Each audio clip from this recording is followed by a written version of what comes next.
आज हम लोग धारा विद्युत के अंतर्गत बहुत ही महत्वपूर्ण टॉपिक व्हीटस्टोन सेतु का सिद्धांत पढ़ेंगे।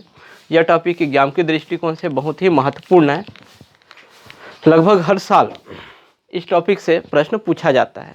ठीक है, तो लोग वीडियो के लास्ट तक बने रहिएगा ताकि आपको पूरी कंसेप्ट के साथ ये वीडियो अच्छा से समझ में आ सके। तो चलो वीडियो स्टार्ट करते हैं। तो व्हीटस्टोन सेतु का जो सिद्धांत है, इसको इंग्लैंड के प्रोफेसर व्हीटस्टोन ने दिया। किसने दिया? व्हीटस्टोन ने दिया। ठीक है, व्हीटस्टोन ने दिया। और कब दिया? 1842 को दिया। याद रखेंगे, जो व्हीटस्टोन सेतु का सिद्धांत है उसको किसने बनाया? इंग्लैंड के प्रोफेसर व्हीटस्टोन ने बनाया। और कब बनाया? 1842 में बनाया। ठीक है, और इस सिद्धांत में उन्होंने क्या बताया? उन्होंने क्या किया? एक चतुर्भुज लिया। उन्होंने क्या किया? एक चतुर्भुज लिया। जैसे चतुर्भुज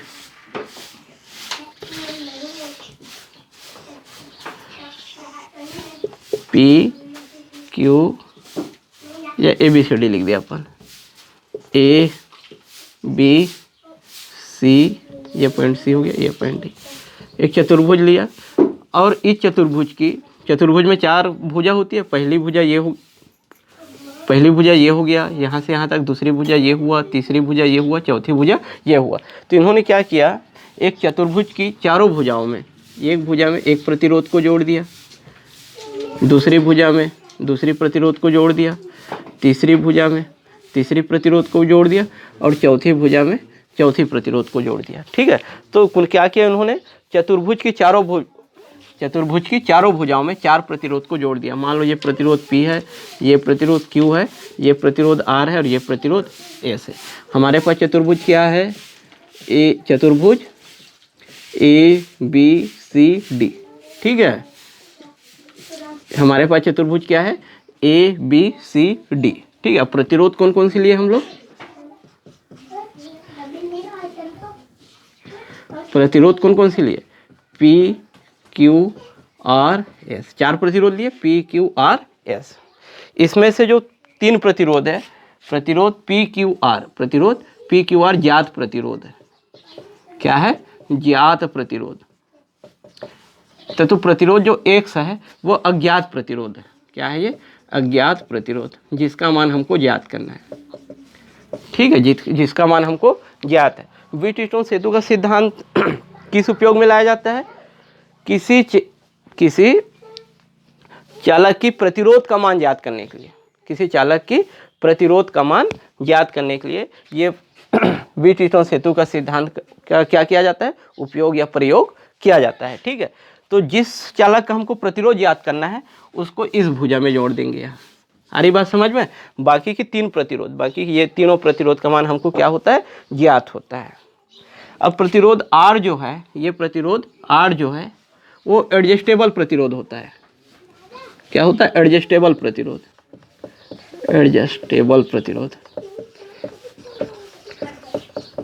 एडजस्टेबल प्रतिरोध का क्या मतलब हुआ? प्रतिरोधों के मान को अपन एडजस्ट कर सकते हैं, मतलब प्रतिरोध के मान को बढ़ा भी सकते हैं या उसमें कम भी कर सकते हैं। ओके, तो ये एडजस्टेबल प्रतिरोध हो गया। ठीक है, और तीनों का मान हमको पता होता है। ज्ञात प्रतिरोध होता है P Q और R। जिस चालक का प्रतिरोध हमको ज्ञात करना होता है उसको कहाँ जोड़ देते हैं? उस प्रतिरोध को यहाँ पे जोड़ देते हैं, चौथी भुजा में। ओके, अब क्या करते हैं? हम जानते हैं चतुर्भुज, जैसे चतुर्भुज बन गया। ये चतुर्भुज में कितना शीर्ष होती है? दो शीर्ष होता है। एक शीर्ष ये हुआ, दूसरा शीर्ष ये हुआ। ठीक है, तो इस शीर्ष के सिरों के बीच, ये सिरा हो गया, दोनों के सिरों के बीच एक धारामापी जोड़ देते हैं तथा दूसरे शीर्ष, ये शीर्ष के सिरों के बीच एक सेल जोड़ देते हैं। क्या जोड़ देते हैं? सेल। तो इस चतुर्भुज की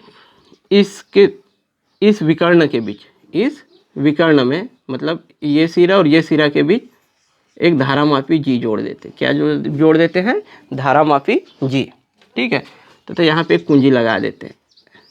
क्या लगा दिया? यहाँ पे कुंजी गोल करके एक कुंजी K1 हो गया। तथा दूसरा विकर्ण के सिरों, ये दूसरा विकर्ण है, दोनों के सिरों के बीच दोनों के सिरों के बीच एक बैटरी लगा देते हैं, बैटरी या सेल है, ठीक है, ये हो गया। यहाँ पे कुंजी K2 लगा देते हैं। ये हो गया व्हीटस्टोन सेतु का नामांकित चित्र। इसमें कुछ और देखना अपने को, क्या किया आपने, एक चतुर्भुज लिया, कौन सी चतुर्भुज लिया, ABCD। कौन सी चतुर्भुज लिया, ABCD। चतुर्भुज की चारों भुजाओं में एक एक प्रतिरोध को जोड़ दिया, P, Q, R और S। इसमें से जो 3 प्रतिरोध है P, Q, R, कौन सी प्रतिरोध है, ज्ञात प्रतिरोध है। प्रतिरोधों का मान हमको क्या है, पता है, तथा जिस चालक का प्रतिरोध हमको ज्ञात करना है, अननोन रेजिस्टेंस है। अज्ञात प्रतिरोध को अपन इस भुजा में जोड़ दिए, ठीक है। उसके बाद क्या किया, इस चतुर्भुज के एक विकर्ण में क्या लगा दिए, धारामापी तथा कुंजी K1 लगा दिया, तथा दूसरे विकर्ण में क्या किया, ये वाले विकर्ण में सेल तथा कुंजी K2 जोड़ दिया मैं।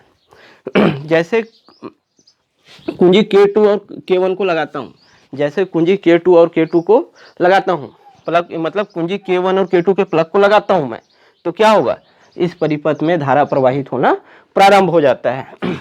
मान के चलते हैं K2 के प्लग को लगाने पर इस परिपथ में से होकर I धारा प्रवाहित होती है। कौन सी धारा प्रवाहित होती है, I धारा प्रवाहित होती है। तो I धारा प्रवाहित होते होते जैसे ये I धारा पॉइंट A पर पहुंचता है, पॉइंट A पर पहुंचता है, बिंदु A पर पहुंचने के बाद यह धारा कितने हिस्सों में बढ़ जा रहा है, 2 हिस्सों में बढ़ जा रहा है। आधी धारा इधर से होकर गुजरेगी और आधी धारा इधर से होकर गुजरेगी, ठीक है।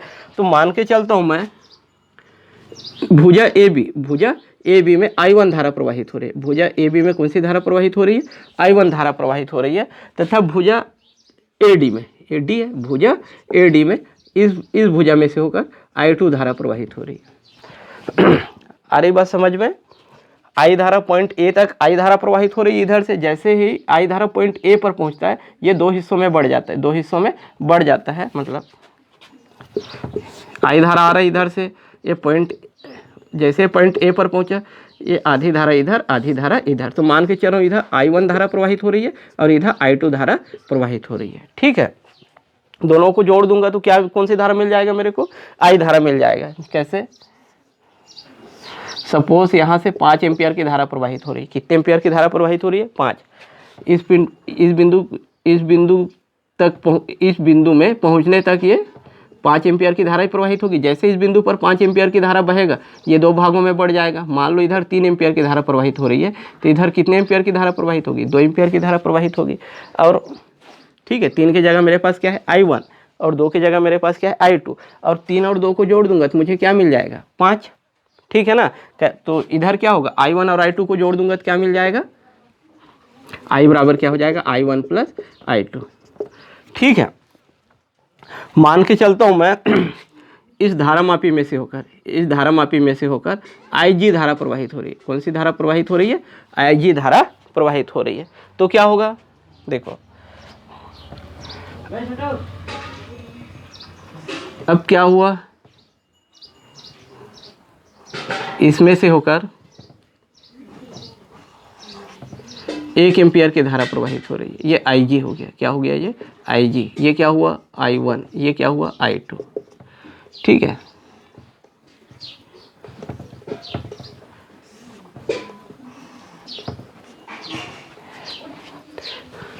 तो क्या होगा, 3 एम्पियर की धारा यहाँ तक, 3 एम्पियर की धारा प्रवाहित होते होते यहाँ तक पहुँचेगा, ठीक है। टोटल 5 एम्पियर की, इसको पहले समझ लेते हैं। टोटल 5 एम्पियर की धारा यहाँ तक बिंदु A तक पहुँचा। जैसे बिंदु A पर 5 एम्पियर की धारा पहुँचा, ये 2 भागों में बढ़ गया, इधर से 2 एम्पियर की धारा और इधर से 3 एम्पियर की धारा, ठीक है। अब 3 एम्पियर की धारा जैसे इस बिंदु पर पहुँचता है, बिंदु B पर पहुँचता है, इस 3 एम्पियर में से 1 एम्पियर धारा इस हिस्सा में बहना प्रारंभ कर देता है, ठीक है। तो कितना एम्पियर की धारा बच गया इधर जाने के लिए। टोटल इस भुजा से होकर कितने एम्पियर की धारा आ रही है, 3 एम्पियर की धारा में से 1 एम्पियर की धारा तो इधर बह गया, तो इधर कितने एम्पियर की धारा बचे, वो बहेगा, तो इस भुजा में से होकर 2 एम्पियर की धारा बहेगा, ठीक है ना। अब 2 एम्पियर की धारा कैसे प्राप्त हुआ हमको, तो इस 3 एम्पियर में से क्या किए, 1 एम्पियर को घटा दिए। टोटल इस भुजा में से होकर 3 एम्पियर की धारा प्रवाहित हो रहा था, 3 एम्पियर की धारा में से 1 एम्पियर की धारा इस भाग से बहना प्रारंभ कर दिया। तो इस भुजा के लिए कितने एम्पियर की धारा बचा, 2 एम्पियर। तो ये 2 एम्पियर कैसे मिला, 3 में 1 को क्या किया अपन, घटा दिए। तो 3 एम्पियर की जगह मेरे पास क्या है, I1, और 1 एम्पियर की जगह मेरे पास क्या है, IG। ठीक है ना। तो इस भुजा में से होकर कितने एम्पियर, कितना धारा प्रवाहित होगी, I1 minus IG, I1 minus IG। ठीक है, अब इस भुजा में से होकर कितनी धारा प्रवाहित होगी,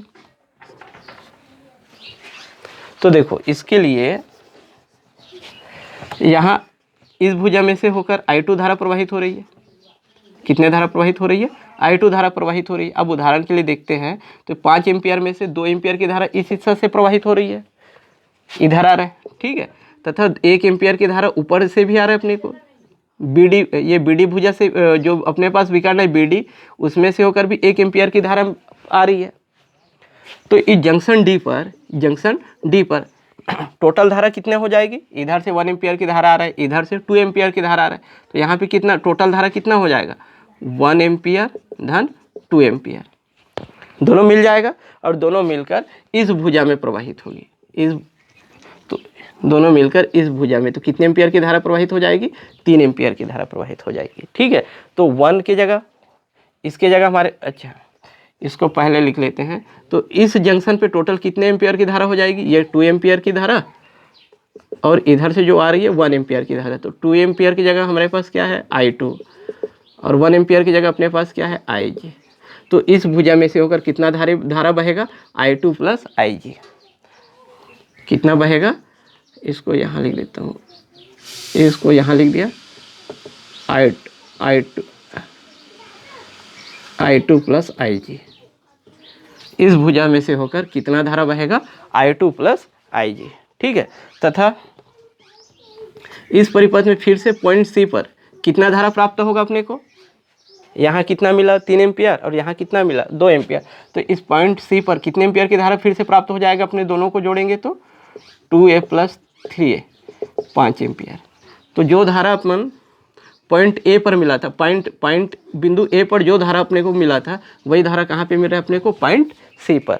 ठीक है, तो इन दोनों को जोड़ दूंगा मैं, I1 माइनस IG को, I1 माइनस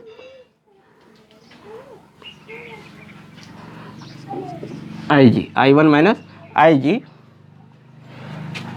और इसको I2 प्लस IG। तो कितना धारा मिल जाएगा अपने को, minus IG plus IG cut जाएगा, I1 प्लस I2।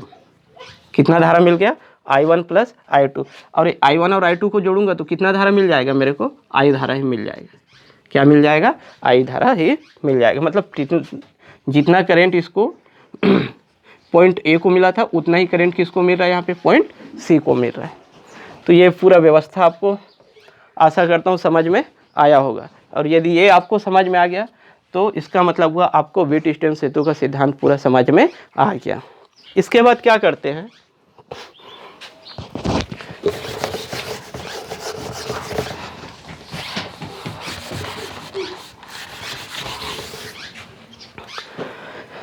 इसके बाद अपन ये एडजस्टेबल प्रतिरोध है। आर क्या है, एडजस्टेबल प्रतिरोध। एडजस्टेबल प्रतिरोध का क्या मतलब होता है, प्रतिरोध के मान को अपन घटा बढ़ा सकते हैं। क्या कर सकते हैं, घटा बढ़ा सकते हैं। तो प्रतिरोध के मान को एडजस्ट क्यों करते हैं अपन, तो देखते हैं। जैसे अपन कुंजी K2 को लगाते हैं, इस सर्किट में से I धारा प्रवाहित होना प्रारंभ हो जाता है।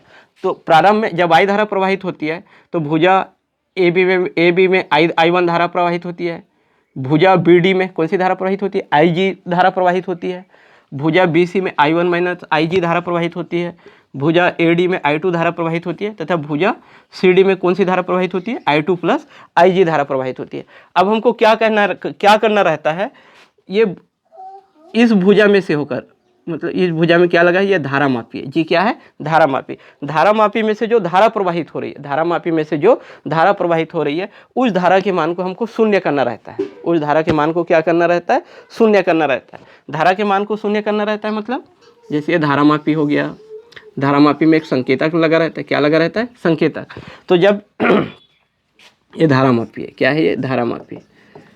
तो जब इस धारा मापी में से होकर धारा प्रवाहित होगी तो संकेतक क्या होता है, विक्षेपित होने लगता है। ऐसा इधर विक्षेपित हो गया, इधर विक्षेपित होगा। ठीक है, अब जब धारामापी में से कोई भी धारा प्रवाहित नहीं होगी तो ये संकेतक का मान शून्य पे आ जाता है। संकेतक का मान कहाँ जाता है? शून्य पे आ जाता है। संकेतक का मान शून्य में आ जाएगा तो हम समझ जाएंगे कि धारामापी में से होकर कोई भी धारा प्रवाहित नहीं हो रही है। ओके, तो प्रतिरोध के मान को अपन कम ज़्यादा करते जाते हैं। प्रतिरोधों के मान को अपन एडजस्ट करते जाते हैं। प्रतिरोधों के मान को क्या करते रहते हैं? एडजस्ट करते रहते हैं और देखते जाते हैं कि धारामापी में धारा कितना प्रवाहित हो रहा है। जैसे ही किसी प्रतिरोध के मान के लिए धारामापी में से होकर धारा प्रवाहित होना बंद हो जाता है। धारामापी में से होकर धारा प्रवाहित होना बंद हो जाता है, अर्थात धारामापी का विक्षेप कहाँ पे आ जाता है?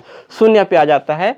तो इस सेतु को, इस पैटर्न को पूरा सेतु नाम देते हैं। ये पूरा क्या है? सेतु। इसी व्यवस्था को सेतु कहते हैं। ठीक है, तो जैसे धारामापी में विक्षेप शून्य आ जाता है, कहने का मतलब धारामापी में से होकर कोई भी धारा प्रवाहित नहीं होती है, तो इस सेतु को संतुलन की स्थिति में कहा जाता है। सेतु को संतुलन की स्थिति में कहा जाता है। संतुलन की स्थिति में कहा जाता है। ठीक है, सेतु को संतुलन की स्थिति में कहा जाता है। तथा संतुलन की स्थिति में क्या होता है?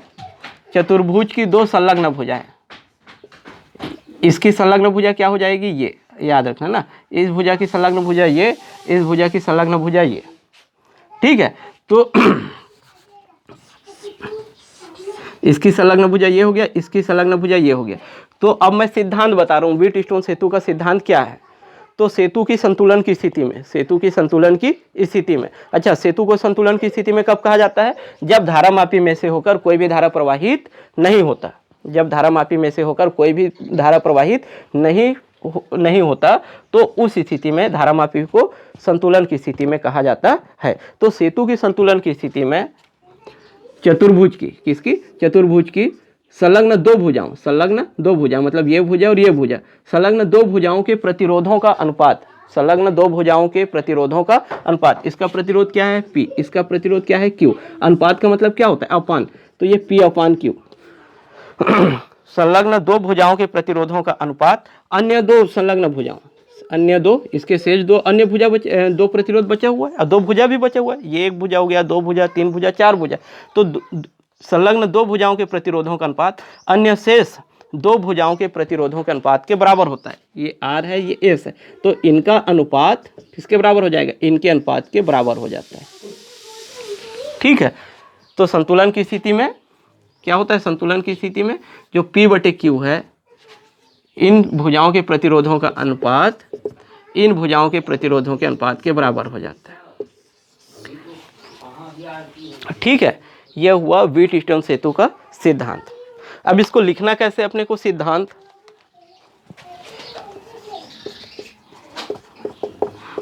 को लिखना क्या है? इसमें लिखना क्या है सिद्धांत में? पहले तो ये चित्र बना लेंगे आप लोग। क्या बना लेंगे? चित्र बनाने के बाद क्या लिखोगे सिद्धांत में? इसमें व्हीटस्टोन सेतु में एक चतुर्भुज की चारों भुजाओं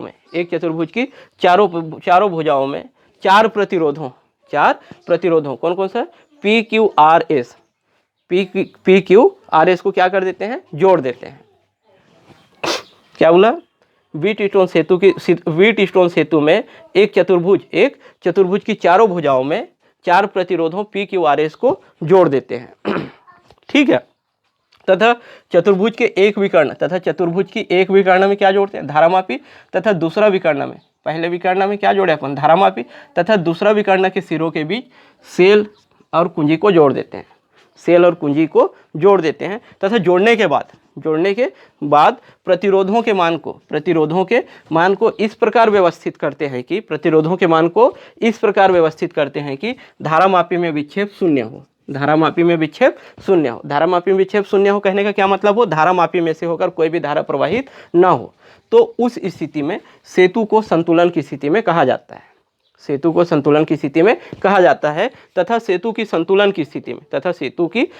की स्थिति में P/Q बराबर R/S होता है।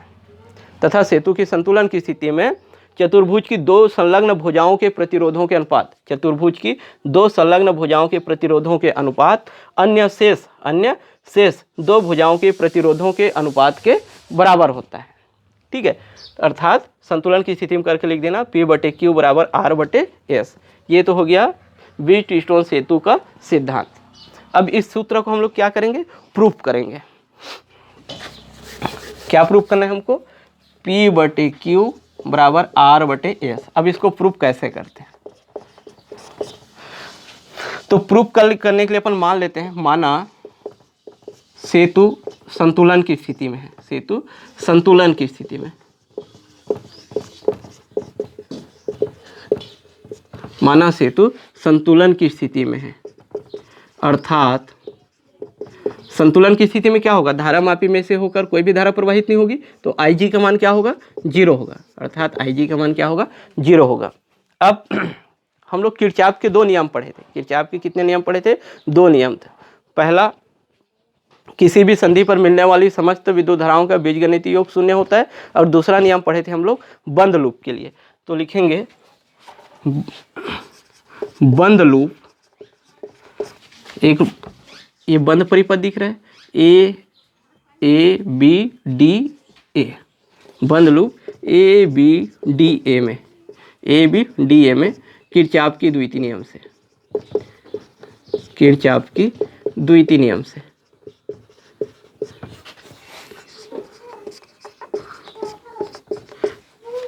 A/B/D/A में किरचॉफ की द्वितीय नियम से। किरचॉफ की द्वितीय नियम क्या है, किरचॉफ की द्वितीय नियम यह है, इस भुजा में प्रवाहित होने वाली धारा क्या है, I1, और संगत प्रतिरोध, I1 की संगत प्रतिरोध क्या हो जाएगा, P1, दोनों का गुणनफल, दोनों का गुणनफल, तथा इस भुजा में प्रवाहित होने वाली धारा तथा प्रतिरोध दोनों का गुणनफल, इसके गुणनफल, तथा इस भुजा में प्रवाहित होने वाली धारा और प्रतिरोध, इन दोनों का गुणनफल का योग, तीनों का योग क्या होना चाहिए, 0 होना चाहिए। तथा धारा की दिशा में, तथा धारा की दिशा में इन दोनों का गुना धनात्मक, धारा की दिशा में इन दोनों का गुना धनात्मक, तथा धारा की दिशा में इन दोनों का गुना धनात्मक। यदि धारा के विपरीत दिशा में गुणन हो रहा है तो उसको क्या लिखेंगे, क्या लेंगे हम लोग, ऋणात्मक लेंगे।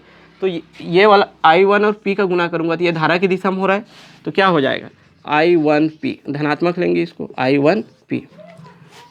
इस दिशा में जो ये भी धारा की दिशा में हो रहा है तो इसको लिखेंगे प्लस Igg, ठीक है। अब यहाँ पे धारा की दिशा ऐसा है, I2 की दिशा ये है। अब हम लोग, हमारा लूप क्या है, D से A की ओर है, मतलब ये अपोजिट हो रहा है, इसके लिखेंगे माइनस I2R बराबर क्या हो जाएगा, 0। चूंकि सेतु कौन सी स्थिति में है, संतुलन की स्थिति में, सेतु कौन सी स्थिति में, संतुलन की स्थिति में, और संतुलन की स्थिति में क्या होता है, Ig बराबर 0, तो इसके जगह 0 रख दूंगा तो ये पूरा टर्म से 0 हो जाएगा। तो क्या मिलेगा, क्योंकि Ig बराबर 0, Ig बराबर 0, तो क्या हो जाएगा, I1P माइनस I2P बराबर क्या मिला, 0, ठीक है। तो क्या मिल जाएगा, इसको उधर ले जाए, पक्षांतर करेंगे तो I1P बराबर क्या मिला, I2P, क्या मिला, सॉरी I2R, ये क्या है I2R, यहाँ क्या लिखेंगे अपन I2R, ठीक है। अब इसको मैं ऐसा कर सकता हूँ, इसको इसके नीचे ला लूँ तो I1/I2,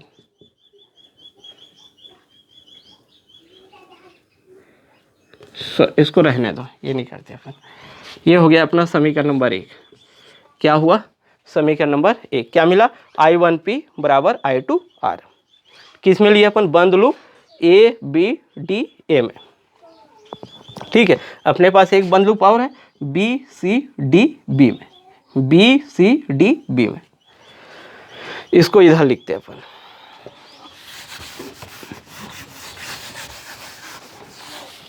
इधर लिख रहा हूं ना। अब लिखेंगे बंद लूप, इसका